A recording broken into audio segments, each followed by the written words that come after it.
Hello everybody! So, welcome back again to my channel. And for today's video guys, may iba naman tayo. Punta naman tayo sa ating editing skill. Kung wow! Papakitaan ko kayo. And, alam niyo naman napaka-trending sa social media nung dripping pictures na ina-edit sa PicsArt. At, halos lahat na nakikita kong profile picture, yun yung profile picture nila. At, na-curious ako, one time nakita ko, paano yun?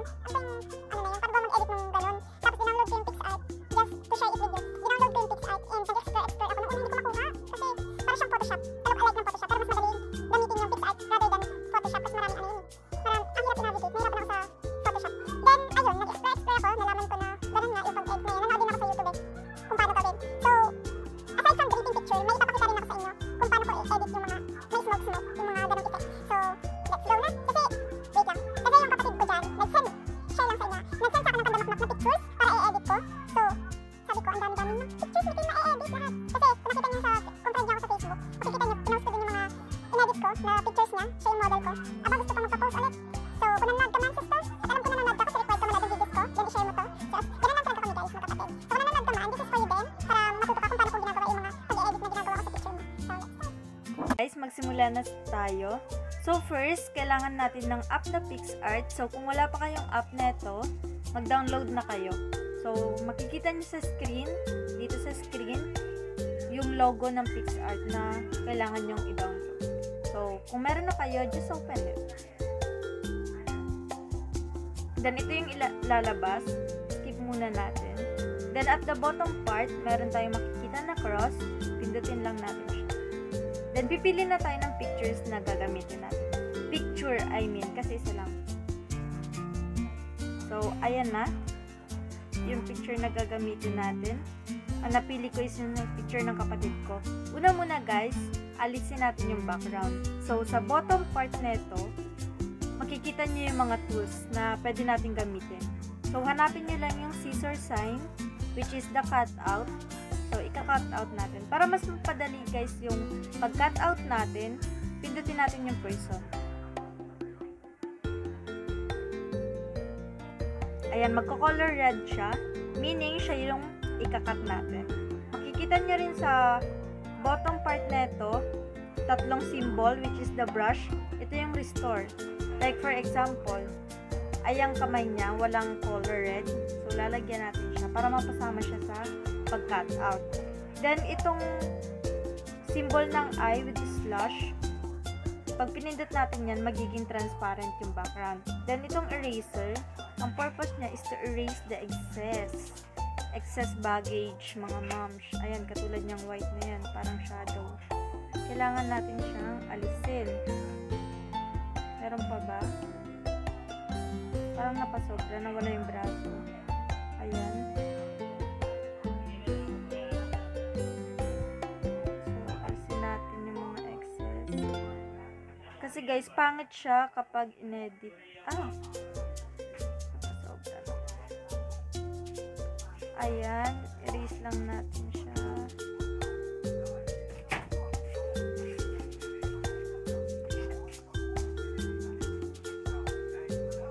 Yan, I think okay na. So, just save it. Then,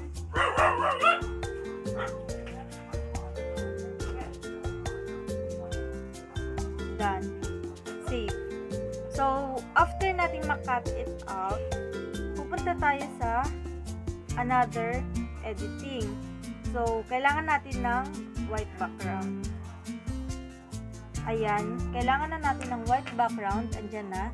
So, mamimili na tayo ng design na gusto natin. Ang favorite design ko guys is yung may smoke na pa-effect.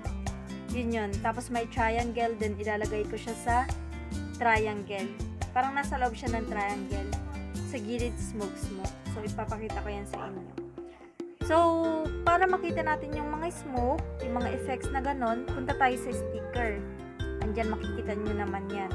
Sticker. Then, marami siyang design guys actually dito. Depende yun sa preference nyo. So, pwede nyo yung search para mas mapadali yung paghanap nyo. Kasi pag hinanap nyo siya isa-isa, matatagalan kayo. So, the best And the easiest way is to search. So, parang mabagal guys yung PixArt. Kasi minsan ganito to eh. Bumabagal siya. Siguro, madaming gumagamit. Kasi, di ba sobrang trending nito sa ngayon. Kasi ang daming nagdi-dripping na picture. And siguro kaya sobrang hina ng net. Ayaw lumabas guys. Tingnan na lang natin sa recent. Hindi ko alam kung bakit siya guys ganito. So, meron na ako ditong mga ginamit which is nakalagay siya sa recent. So, katulad ngayon, ang hina ng internet, hindi ko mapapakita sa inyo yung mga smoke na nandun. Pwede nyo naman siyang i-navigate, pwede kayo mag-explore kung meron na kayong PixArt. So, dito na lang muna tayo sa recent. So, ang favorite ko talaga, tingnan nyo guys. Yung mga smoke, diba? So, ang pipiliin natin, dito din.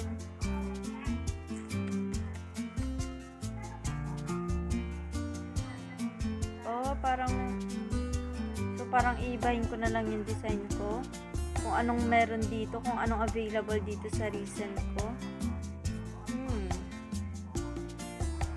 So, I think magaganto na lang ako. So, ang napili ko guys is eto. So, eto na lang guys.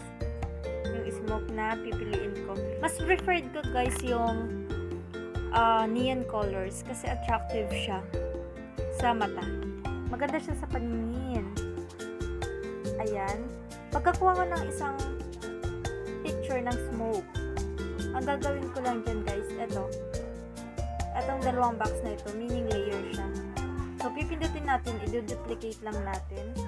Then, aayusin natin ang forma. Depende yan sa gusto nyo guys na arrangement. It is based on your creativity.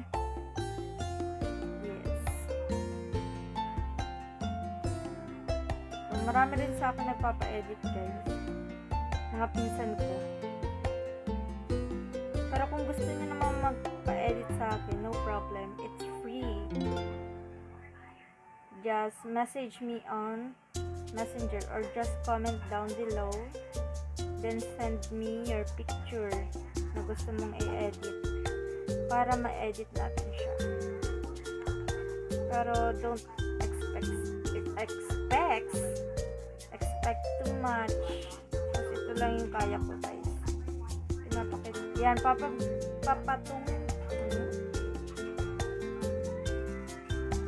ayan, papakapalin lang natin siya. Add lang ng add, duplicate lang ng duplicate. Yan yung isang technique ko guys. So, i-check muna natin siya. Then, add pa tayo kasi kulang pa sa gilid.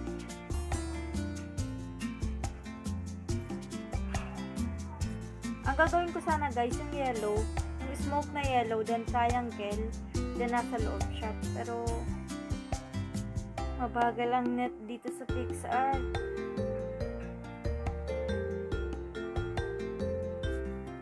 So, ayan, tapos na tayo. Circular motion lang naman yung ginawa natin na paglalagay dun sa smoke. So, tapos na tayo sa smoke. So, next naman,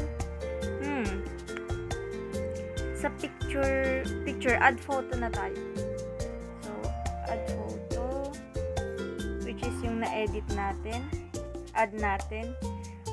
So, kanina, hindi ko siya nalagyan na effects.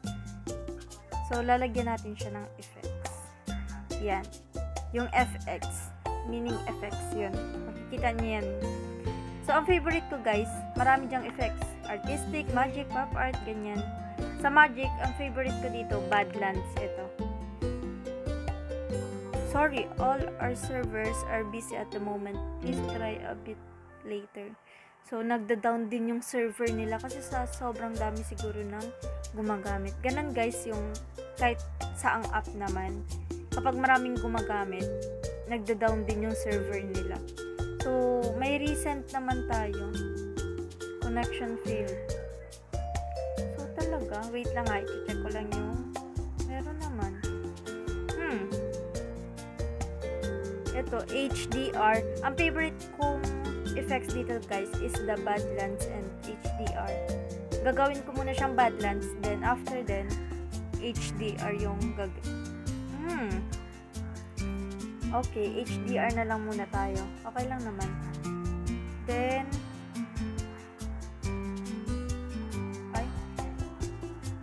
effects, sorry.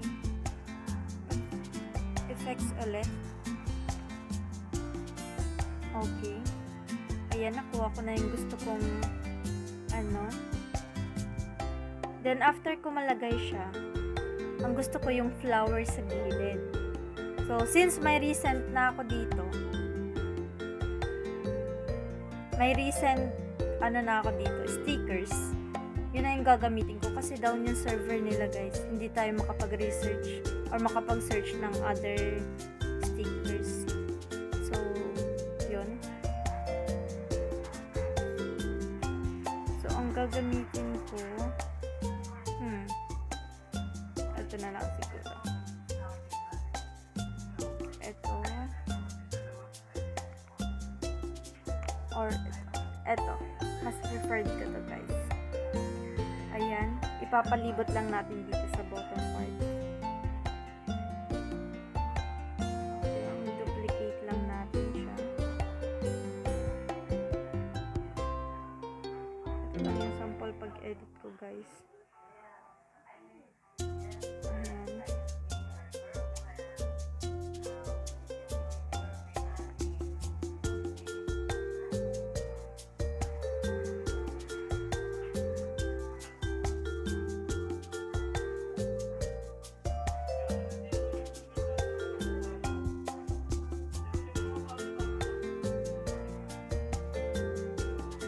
Ayan, pinantay lang natin.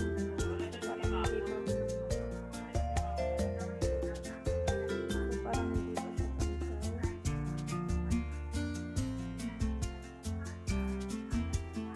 Pantay na ba guys? Sabihin nyo nga kung pantay na or hindi. Just. So, ayan na guys. Tapos na yung flower natin. Favorite ko talaga ang mga neon colors. Then after that, pag tapos na ako etchoboreche dyan, maglagay ng mga kung ano-ano, smoke flowers. Gusto ko yung may crown. Favorite ko din yan eh. So, syempre, itutugma natin sa kung anong color ng smoke. And, itry natin tong white. Kasi may touch of green naman siya eh. Para prinsesa po na. Ayan, okay ba guys? Or, try natin yung green.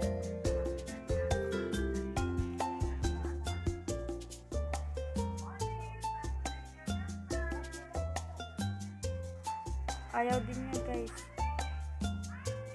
So, yung white naman. Yung white na lang kasi bagay naman siya.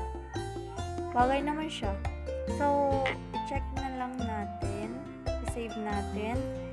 Then, after nyan guys, after lahat ng design ko na, finalize ko na, lalagyan ko siya ng effects na pampabuhay, which is the HDR.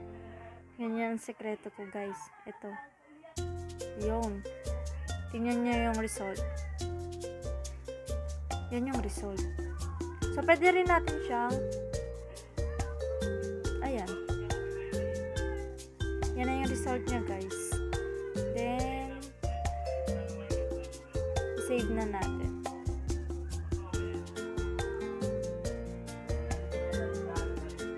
Okay, doon naman tayo sa dripping guys. Yun din yung gagamitin natin, pero i-drip lang natin siya. Try natin kung may ma-search tayo na dripping kasi down yung server nila. So, pwede natin siyang pindutin na, yung na-edit natin. Then sticker, tingnan natin sa recent kung nag-save yung dripping. Yung black dripping, or yung black drip. Ow! Ito, andito. So, sa pagdi-drip guys, yan, tatapat nyo lang siya sa part na gusto nyong i-drip. Then, i-blend natin siya. Andito makikita nyo sa gilid. Naka-landscape lang ako guys. So, makikita nyo dyan, yung normal screen, multiply, darken, lighten, overlay, add. So, i-screen natin siya. Yun.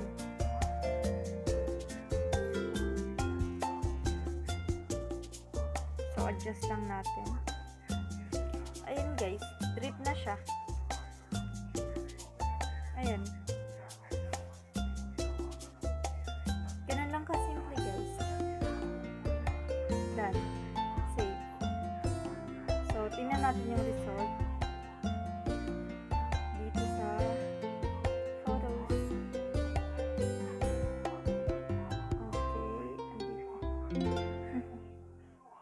Okay, andito na yung result.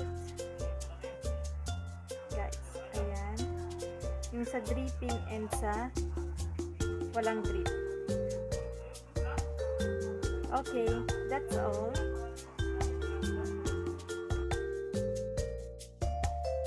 Thank you for watching. Please like, share, and subscribe. Bye-bye.